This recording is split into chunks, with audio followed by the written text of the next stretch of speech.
La vape peut être utilisée comme outil de sevrage tabagique pour les patients atteints de cancer, mais elle est recommandée en second recours après des traitements validés scientifiquement. L'accompagnement par des professionnels est conseillé pour un usage limité dans le temps. Les vapeurs des vapoteuses contiennent moins de produits nocifs que la fumée de cigarette, mais elles exposent tout de même à des substances potentiellement toxiques. Leur toxicité dépend de nombreux facteurs comme le type d'appareil, les réglages et les caractéristiques de vapotage. Le vapotage peut provoquer une augmentation de la toux, des sifflements respiratoires et aggraver des conditions comme l'asthme, notamment chez les jeunes utilisateurs. Les arômes peuvent également entraîner des effets toxiques.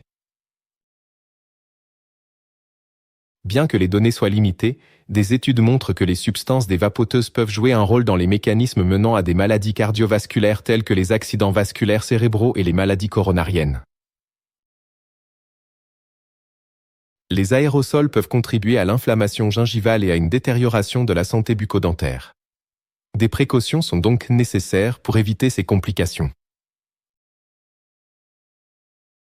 Les risques associés au vapotage dépendent fortement de la qualité des appareils, de la composition des e-liquides et de la manière dont ils sont utilisés.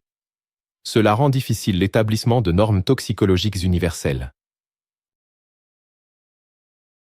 Une des préoccupations majeures est le risque d'initiation au vapotage chez les jeunes ou les non-fumeurs, ce qui pourrait les exposer inutilement à des substances toxiques et les mener à consommer du tabac. L'usage de la vape doit être encadré par des professionnels de santé, surtout pour des personnes vulnérables comme les patients atteints de maladies chroniques ou en traitement oncologique.